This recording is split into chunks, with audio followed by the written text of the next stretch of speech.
Когда Александра и Дмитрий, успешные владельцы крупного строительного бизнеса, решили усыновить ребенка, они не ожидали, что их жизнь будет столь необычной. Их детская мечта стать родителями наконец-то осуществилась, когда они узнали, что в одном из детских домов есть мальчик с диагнозом синдром Дауна.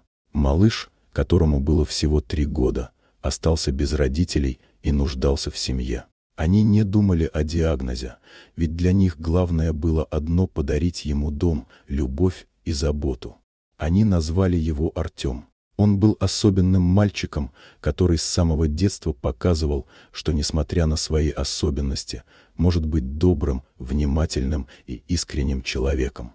Но его развитие шло не так быстро, как у других детей. Артем учился медленно, но его родители никогда не теряли терпения. Они занимались с ним, нанимали лучших специалистов, посещали группы поддержки, и постепенно он научился общаться, читать и писать, хотя и с трудом. Александра и Дмитрий всегда были рядом. Они поддерживали его на каждом шагу, всегда верили в его силы, даже когда сам он сомневался в себе.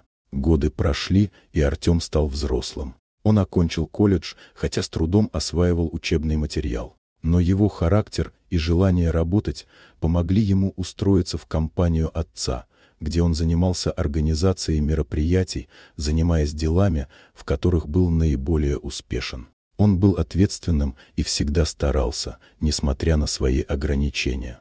Но когда Артему было уже 22 года, началась беда. Дмитрию, его отцу, поставили диагноз почечная недостаточность. Это было страшным ударом для всей семьи. На протяжении нескольких лет Дмитрий проходил курсы диализа, но его состояние ухудшалось. Врачи сообщили, что ему срочно нужна пересадка почки, иначе он не сможет продолжать жить. Артем был потрясен. Несмотря на то, что он всегда чувствовал, что его родители дали ему все, что могли, он не мог принять мысль, что его отец, тот, кто подарил ему жизнь и уверенность в себе, мог бы уйти так рано. Он сразу решил, что сделает все, чтобы помочь. Когда врачи сообщили, что донорские органы в базе данных отсутствуют, Артем не сомневался. Он подошел к родителям с важным заявлением: «Я стану донором. Я отдам свою почку тебе, папа». Для родителей это было потрясением. Александра с трудом могла поверить в это. Артем был здоровым, но всегда знал, что его организм отличается от других, и даже мысль о том, чтобы стать донором, вызывала у него много страхов. Однако Артем был решителен. Он сказал: «Ты всегда был рядом, всегда верил в меня, даже когда мне было трудно. Теперь моя очередь верить в тебя. Я хочу, чтобы ты жил». Через несколько недель было проведено успешное медицинское обследование, и врачи подтвердили, что Артем подходит в качестве донора. Операция прошла успешно.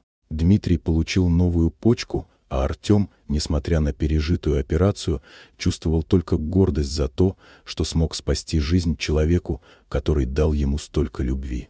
После операции Дмитрий чувствовал себя гораздо лучше, и благодаря заботе Артема и врачей его здоровье значительно улучшилось. Семья была счастлива, что все закончилось благополучно, и что их сын, выросший в любви и заботе, смог вернуть ту самую поддержку, которую они давали ему на протяжении всей его жизни.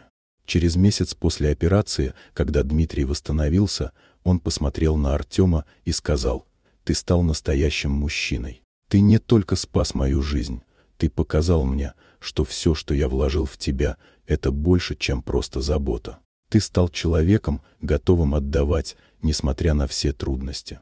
Артем улыбнулся и ответил: «Я благодарен вам за все.